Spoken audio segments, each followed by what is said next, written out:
Hi everybody and welcome back to another episode of P.I.P. Today we've got a special guest, Flomsie, with us, who's going to be telling us about his journey a little bit before property and then mostly of how his journey in property has gone from dealing with HMOs, doing new builds and owning blocks. Flomsie, how are you, mate? Nice to see you. Yeah, no, I'm good, thank you. Thank you for coming as well. Nice, all right, bro. How you been? Yeah, good, thank you. Good. I mean, we haven't got to see each other for a long time. I mean, we've been talking on the old WhatsApp, social medias and stuff. But you've always busy, man. Always in meetings, always doing deals. Try. That's the way to be. But I remember when we first initially met, you sort of was in the Get Paid. So you had the Get Paid store, doing buying and selling of electronics and stuff like that. Before you even started in property. Yeah. So you've always been into business as such, and always been interested in sort of your journey, because you sort of went from being like a business owner to being a business and, well, you've always been an entrepreneur, but you sort of transitioned from doing business in regards to having shops to being a landlord as such and doing developments, which is fantastic. Yeah. It's been a long journey. So yeah, I had a shop called Get Paid. Used to be on Orpington High Street. Obviously, before that, I was just buying and selling on eBay. So I became like a go-to person. If anyone had anything for sale, I was just like a wheeler and dealer. I'd buy it, you know. I used to go into like cash converter stores. Cash converters would have a formula. This formula was called the blacksmith formula. And you would be able to, any item that they had up for sale, say for example they were selling an iPhone for say £250, underneath the sticker it would say like BLH, all right? And what the BLH meant was, which is the blacksmith formula, is blacksmith, it goes from 1 to 0, so 1, 2, 3, 4, 5, 6, 7, 8, 9, last figure's 0. Right. So B represents 1, L represents 2. Okay. Do you know what I mean? So these phones would be on display, and I would be able to. It was one of the staff members that actually told me this is the code. Yeah, they put me on in the secret. So I would be able to look at an item on the shelf, see that it's £250, see underneath it says BLH, meaning 1 is B, L is 2, and HBLACH is 5, which would mean that they paid £125 for that item, but they've listed it up for £250. And then what I then started to understand about this store, Cash Converters, is their business model was they don't marry, and not even just their business model. As the years have gone on and as I've evolved, I'm pretty much the same, where it's like you should never marry stock or marry your goods. Do you know what I mean? Or marry whatever it is you're trying to sell. You need to play like a numbers game. So you need to say to yourself, you know what? I don't care about trying to maximize profit out of one thing. I just want to make sure that at the end of the month or at the end of the week or the end of the day, I hit my target. Right. You know, and then you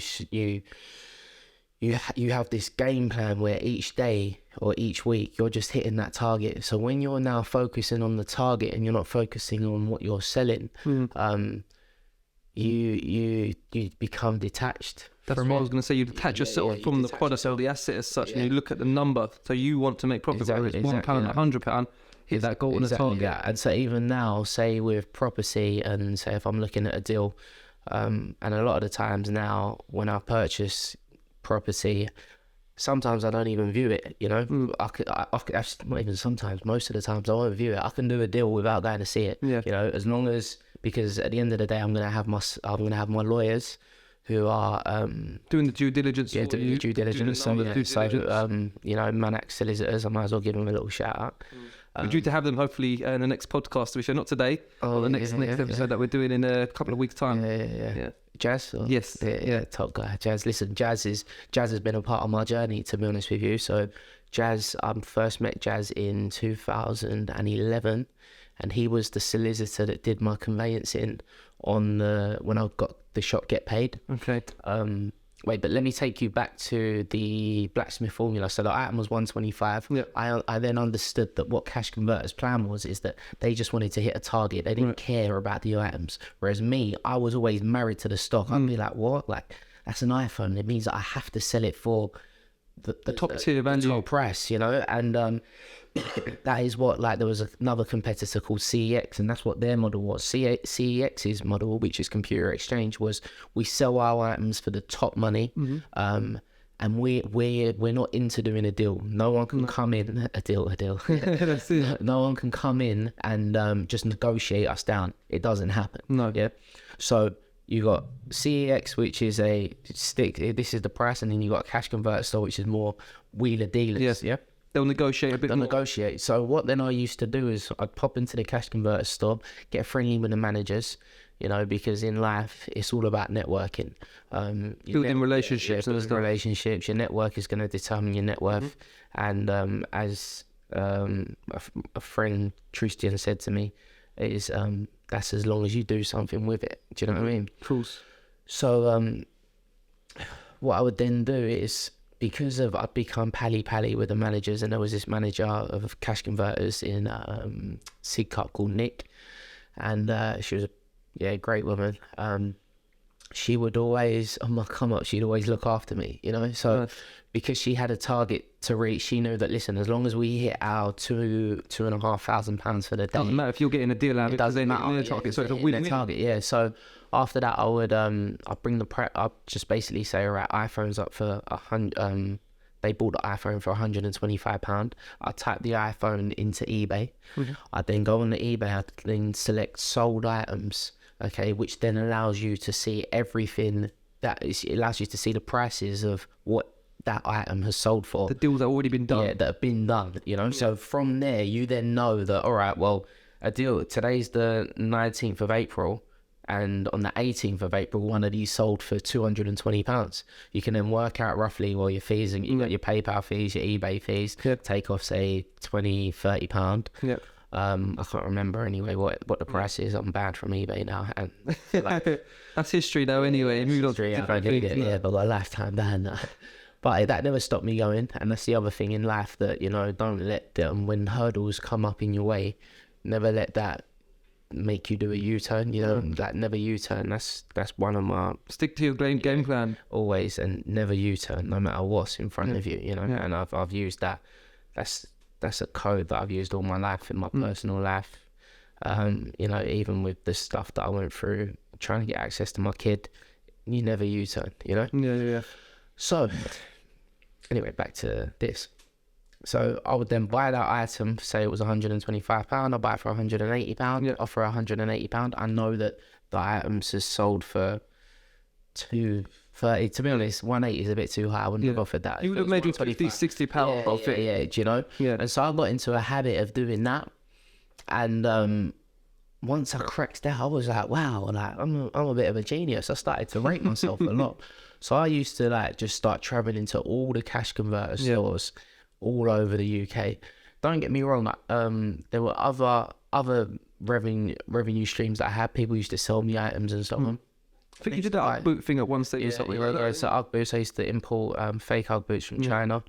That was in 2008 when the US dollar was 2.01 to the pound. Yeah. I was able to buy the Ugg boots for $75, meaning that it cost me £37.50. I then sell them on eBay, buy it now for £140. I was then making like £100 an Ugg boot minus fees. Went and spoke to the supplier, said to the supplier, look, can you do me a deal? I don't want to front all of the cash. No. Can you start just sending them to me? Trust me, they started sending them. They'll send me like 100 pairs at a time. That comes back to building a rapport and relationship. That's it. Yeah, 100%. So in the end, I was able to just travel to all the cash converter stores all over the country and just know, like, even like now, there's like lenses. I could buy lenses, Canons, cameras, mobile phones, and this was all of these stores were using a formula called the blacksmith. One day I walked into a cash converter store, and the letters were different under the sticker. I thought, this is weird, what's going on here? I can't work it out. And they must have sussed that you figured out the blacksmith. Basically they went and created another code. All right, and because they was just thinking, this guy keeps coming in and he's buying everything, and why is he doing it? Because no one in the stores understood that I knew the code. Cool. So I would just go in there and be like, oh, I'll offer you this. I'd be like, no, they can't take it. They can't do that. I was like, well, you know, listen, I know you got a target to hit, surely, you know. So in the end, the code got changed, and again, through being a likable person. So it's important for people to like you. The next manager, another manager told me the new code, which became make profit. Okay. So M for 1, A for 2, K for 3, and so on. So I was doing that, made some money through that, made good money through that. I managed to let me tell you how I got the Get Paid store. So one day I'm walking to the cash converter store on Orpington High Street, and I walk into the cash converter store, and then all of a sudden, the manager there said to me, I walked in there, I looked at the stock, said I want to buy stuff. The manager said, we're not allowed to sell to you no more. I said, what? I said, what do you mean you're not allowed to sell to me? He said, like, we're not allowed to sell to you. Like, our boss, the owner, the franchise owner, has said you're not allowed to buy from there. Blacklisted from the store. You've been blacklisted, banned, yeah. And his name was Paul. And I remember me and him, like, I used to hate him. I used to really hate him because I was like, he put diaries up, basically, you know. Listen, he's we're on Facebook, and he's my Facebook friend. And listen, after a while, you know, like, we became close. Do you know what I mean? And so he becomes someone that I used to look up to in the end. So rivals become idols. I always say idols become rivals, but then at the same time now, I guess a rival sort of became an idol. You know, Paul and I, before we became business partners, we were battling for properties. He'd send me on a goose chase for keys, I'd send him on a goose chase, and look, we've been together since 2016, smashing out, and you know, we're going on the right path now. Yeah, it's beautiful. You know, so I then they banned me from the store. And I remember I felt so gutted and so embarrassed because it was in public how they said it to me, that I walked out of the store. And as I walked out of the store, I looked up, and opposite there was a sign, commercial sign. A company called Linnaeus was advertising it, which advertised like commercial properties. And I just looked up here, and I just was like, I'm just going to ring that number. So I rang that number, and I spoke to the guy, Adrian, his name is. He's still about, actually, Adrian. He's still about, yeah. Yeah, listen, he knows me very well. All my stores, shops have come from him. So I rang this guy called Adrian's answered, and I said, yeah, Adrian. I said, he said, hi. He said his name's Adrian. I said, hi, Adrian. I said, yeah, you got a shop on Orpington High Street. How much is it? He says to me, it's 18 grand a year. I said, all right. I said, I want to take it. He said, what do you mean? I said, I want the shop. He said, you haven't viewed it? That's not how it works. You need to view it. I said, I don't need to view it. I want the shop. He said, well, what's your company name? I said, I don't have one. He said, well, who are your solicitors? I said, and whilst I'm on the phone, I'm outside the store. I look to the right, look up. There's Manak. It says Manak. Yeah. I said, Manak solicitors are my solicitors. Yeah. He said, okay. He said, yeah, I know Manak. I said, all right, yeah, they're my solicitors, yeah. I just said, look, I want the shop. Don't need to view it. I want it. That's it. Because I had a personal vendetta against the guy opposite the road, Cash Converters. So I said to myself, because you banned me, I'm going to make sure all the business that's coming through your store, I'm going to divert it, and it's going to come to me. You know, and these times I was like 22 years old, you know. But I had the heart of a lion, do you know what I mean? Sometimes I miss that hunger. So put the phone down, called up Manak, and no, I haven't called up Manak. I haven't called him up. I've walked in there. So I've walked in there, and I've had to walk up the stairs because this was before it had the retail store downstairs. I've walked up the stairs, and I've just said to him, yeah, look, there was a guy called Surinder, so he's like the owner, and I've said to him, yeah, look, I need to, there's a shop across the road, I want to rent it. I've rang him up and I've said, you're my solicitors, so here I am. To do my business for me, You're my solicitors. And he said, all right, it's going to cost you, you got to use something called conveyancing, you need to speak to this guy. You know, we sat down, he's introduced me to Jazz, Jazz is sat there as well. And I'm just sat there as a guy with ambition who doesn't know what he's doing, but I'm determined to work it all out and get it all going, you know. In the end, I've ended up taking that store, getting that store. And when I've ended up moving into the store, I've had to refurb the whole thing. Spent money on it, refurbing it. And then in the end, there was a leak at the back of the store. And this leak just kept leaking. And because all the money had been used setting up this shop, you know, like, what people don't understand, when you open up shops, it's not like as you know from this place, you had to re-gut the whole thing, you know, and not just that, you have to get everything in line, you know, register to online portals, right moves, all everything, back end of businesses, all the back end stuff, you know. So it's not, and that's how it is in every shop, every business, you know. So I had to learn, find the shop fitters, find the people to do the shutters, find the people that do the signs, find people that do graphics, printing posters, builders, flooring, everything, you know. So that cost money. Learning on the job, basically. Learning on the job. So all of my profit, everything that I'd ever earned, was all going into the store. And then at the same time, I had to have a cash flow as well to pay your staff, pay staff, and so on. But even then, just to buy the stock, you know, because that's the thing that was going to turn it all around. And what had then happened is, and this is what I always say to people, say like girls that are doing nails, right? So that you could have girls that are doing nails and they might work from home or work from their garden or whatever, and they're really busy, right? And they're flipping, they're turning over because they got clients and they're so busy, and then they think that because of they're fully booked, they're now ready for a store, okay? But what they don't think about sometimes is everything that goes into the store, the sacrifices you have to make. You can't now just say, you know what, I want to take a week off. You can't do that when you've got a shop. You know, you've got your business rates, you've got your council business rates, you've got your rent, you've got your electricity, you've got all of these things that you never think of before. And overheads are high when you have a premises, you know. 100%. Rather than doing it from home, it's different. It's different, you know. And so, and not just that, you're tied into these leases.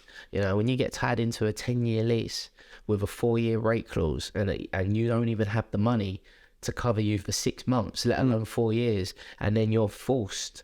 You know, because my first store, you're forced to do a PG, so a personal guarantee on that rent, meaning that if the business does not work, they're coming for you personally. You know, and you know, you have to make it work. Manak Jazz, he advised me. He said, "Don't take a PG, never take a PG." But I said, "Look, at the end of the day, I'm just a young black kid trying to make it in life, and no one's going to give me a chance. So I have to sign a PG. I don't want to sign a PG, but I have to, because I'm trying to get in front in life. I'm trying to make it in life. I'm trying my ambition, my goals, my dreams. I want a Lamborghini, you know, and the only way that's going to come is through hard work." Well, touch wood, mate, you've got that, son. It happened, do you know what I mean? So, you know, so what I'm saying is sometimes you have to put your neck on the line. And even like a lot of people contact me and talk to me about business and so on, and I always say to people, never put your neck on the line. But I'm saying that now because I'm in a position where I've achieved it, so I don't have to. But at the same time, you know, I'm saying it as well because of the damage that it done to me mentally, physically, of just trying to make it, and the pressure. And sometimes your sales are dead. You know, you get no sales in a day. You know, sometimes that's how it is in business, but especially in retail. Some days are good, some days are terrible, you know. And so that really it was always all the ups and downs. And it's only now in my adult life, even though I was an adult then, but it's only now that I'm in a easier position that I can look back and say, wow, these things really affected me. I got a lot of trauma. It shapes you to where you are now, though, today. It shapes you, 100%. But you know, would I have preferred an easy route?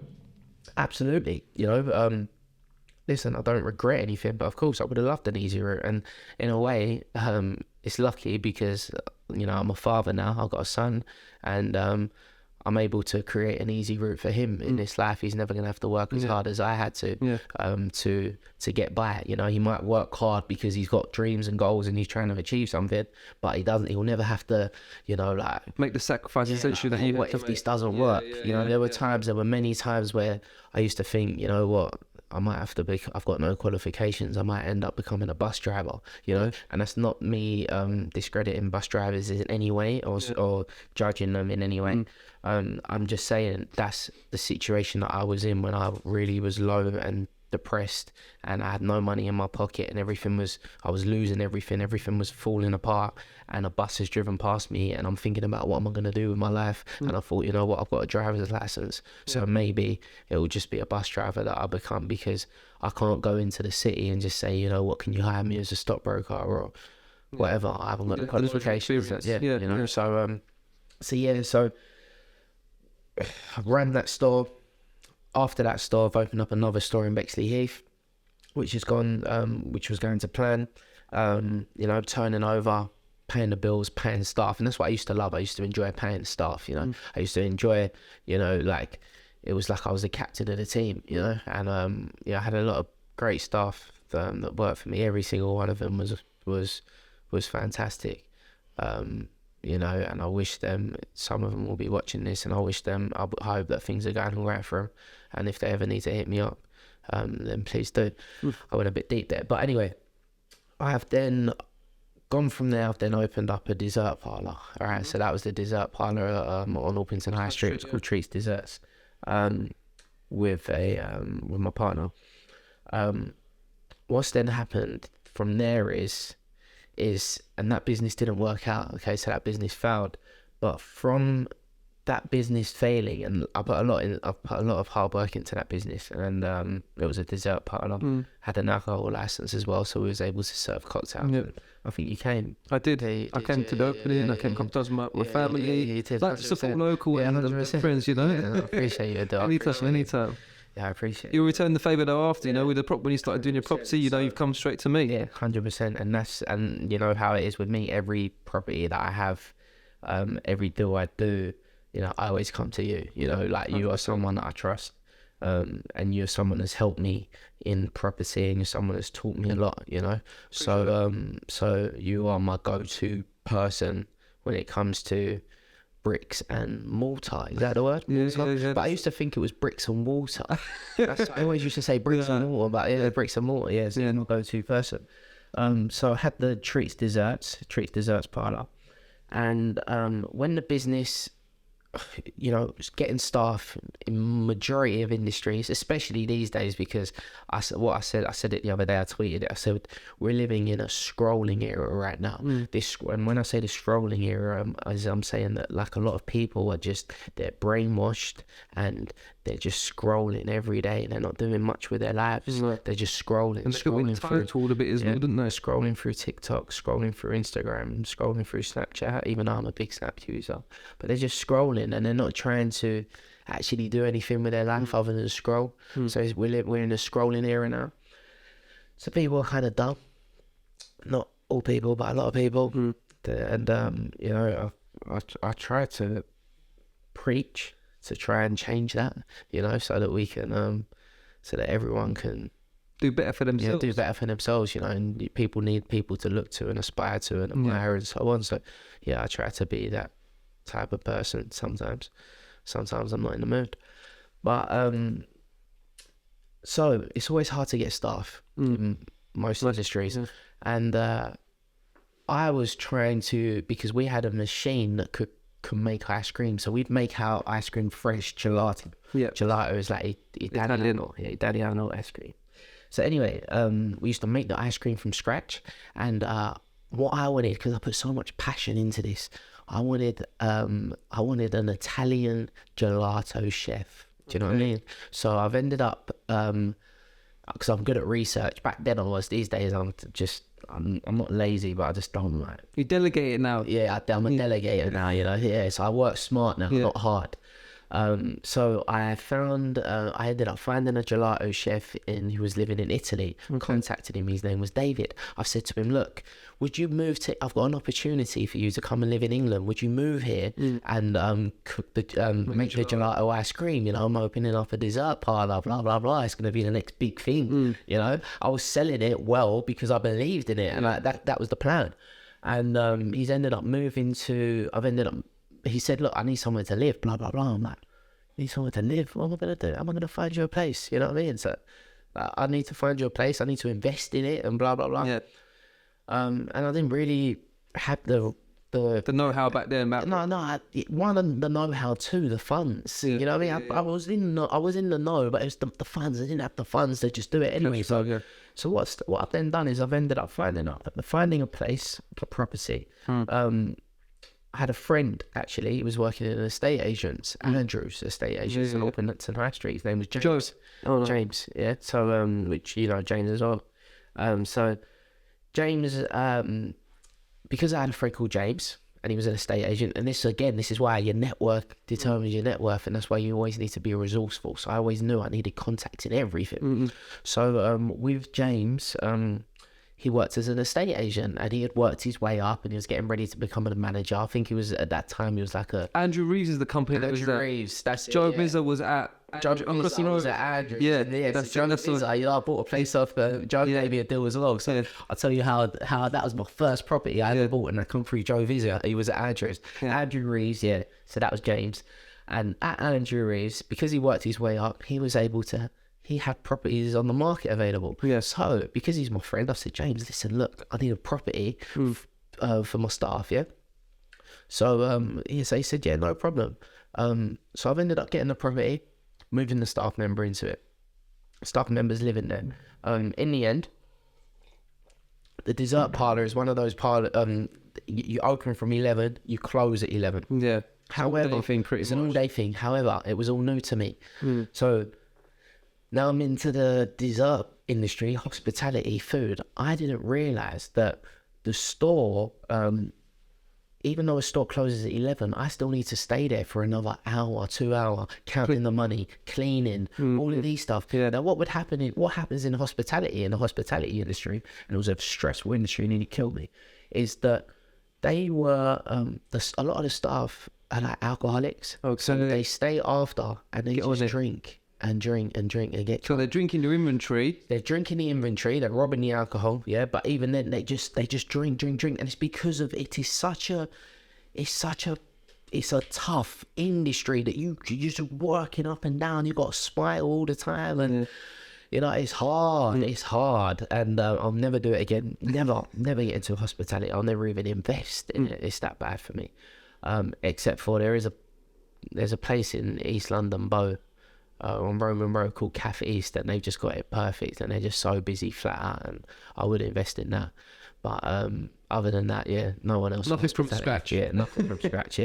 So what's then happened is the staff's moved in, and the business is going all right. It's going well, actually. It was taking 20 grand a week when it first opened. In the end, competition opened. So you remember what I had done when I told the story about what I did to the cash converters, and I opened up and I started. My plan was to crush them, and I was taking their business, and I was like, yeah, that's for what you done to me, badly, blah blah blah. All of a sudden, the tables are turning. Years down the line, I've opened up a place.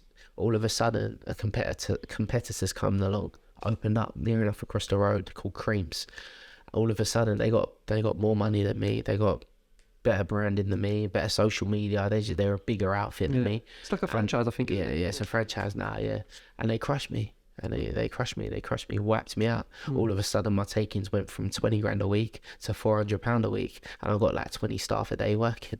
I've made all mistakes, and I don't know what to do. And the businesses ended up having to close down.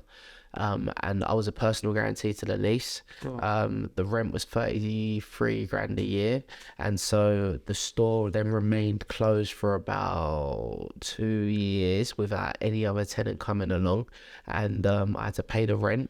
I had to pay it out of my own pocket, even though I didn't have the money, so I went into the red for it. It was in debt, and I got a CCJ. And CCJ is something that you don't ever want because it lasts for 5 years. When that and you will never get a mortgage. You can't even take a phone. You can't even get a phone credit. So they gave me a CCJ, and this was the landlord. One day, the landlord's left. The landlord's come to meet me at the property just to talk to me. Cocky old man. And I'm sat there like, listen, you're about to wipe me out. You're taking me. You're gonna kill me. You're gonna kill me. I'm only a kid. So in the end, he just said, I don't care. You got to pay me. I was like, I haven't got the money. He said, can't you just let me off this PG? He said, nah. In the end, he's ended up leaving, and I've then jumping in his car. He's gone to drive off, and I thought to myself, I just want to know this guy's like livelihood. Like, how is he living? Like, how can you be this evil to do something to someone? So I've ended up jumping in my car, and I've just followed him all the way back to his house in Surrey. And he's pulled up in his house in Surrey, and I've looked, and it's this big, massive mansion. And I've gone on Google, looked at it, it was worth £12 million. And I was just like, wow, this is how you are at this level, by just having no heart, you know, like, you got no heart, you're living in a I didn't go in there or anything like that, but, you know, acres of land, £12 million house, big mansion. I was like, wow, this is everything I want. And I ended up sending him an email. His name was John. I ended up sending him an email after, just saying, you know what, you're like a bit of a disgusting piece of shit, you know, for like, you know, I'm trying to come up in the world, and you just want to crush me. You don't even need this, you know? And so in the end, I've been able to pay. The CCJ. This is how I've then found out about CCJs and so on. I've then found out that I could, within 30 days, I can get it set aside. Yeah. So I've then contacted the landlord again. I said, look, I'm gonna pay, and I've borrowed the money, and I've paid it off, and the CCJ was set aside. Brilliant. And that kept my credit profile open. Do you know what I mean? And I needed that, because when it came to really, when you need credit, and when you need the big banks to come along and back you, as they have done, which then allowed me to even evolve and make even more money, I wouldn't have been able to do that if I'd got that CCJ. So yeah, I made the right decision. Anyway, so then what's now happened is I've got this now property. So I'm speaking to James. I'm like, James, I don't know what I'm gonna do, mate. So this is a rental shop, the rental place that you've got. So I've got the shop, and then I've rented a flat right opposite the shop upstairs. Yeah. I then rented it out to the staff, but all of a sudden now I haven't got the staff. So I was paying the staff, and the staff were paying the rent.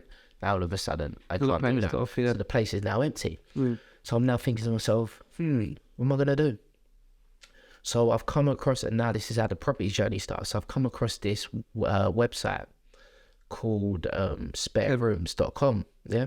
It's .com, or is it .net? Yeah, .co.uk or .com or something like that. I've come across this website called Spare Rooms. I've gone on the website, and I could see rooms available to rent. Like, you could pay £500 to rent a room a month, £600, whatever. All of a sudden, so this flat I had was a 3-bed flat. So I thought to myself, this rent is costing me £1,200 a month. There's 3 bedrooms and there's a living room. I thought, I've got on Rightmove, I've got on Spare Rooms, and there's rooms for £500. Times that by 3, that's £1,500. That's 12 months. That's my rent being covered. And then the living room for your full room. So then what I've done is I've gone in there. I thought, all right, let me go and put. I've gone to Homebase, and I bought locks for the doors, because I said I'm going to turn this into a HMO. Before I bought the locks for the doors, I thought, let me go on this Spare Rooms website. I've gone into my place, I've advertised a room, just put a room for £500 a month. All of a sudden, I've got a response straight away. I'm like, oh, this is weird. That's quick. I'm like, they contact me. I said, yeah, look, I want 1 month deposit and 1 month rent. And it's hard when you're renting rooms. People haven't really got that type of cash flow. So sometimes you've got to go a bit lower, maybe 2 weeks deposit, 2 weeks rent, or 1 month's deposit, 2 weeks rent. You got to be a bit more negotiable, you know. Yeah. So I've then given them. This person's agreed. I was like, oh wow. But I'm like, but the place isn't furnished. What am I gonna do? But again, as I say, you need your network. Network determines your net worth, and you got to be resourceful. I had another friend called David. He owned a company called Focus Furnishing, and what they do is they supply furniture. They come and bring you beds, cupboards, wardrobes. They do it all for landlords. So I've just jumped on the phone and said, Dave, I need a bed and a wardrobe. He said, how quick do you need it? I said, I need it yesterday. I said, I've got someone ready to move in. He said, all right, no problem. He's had these guys bring it down. They put a bed in there. They put a wardrobe in there. I'm like, oh, that was easy. And I'm like, oh wait, I need to put locks on the door.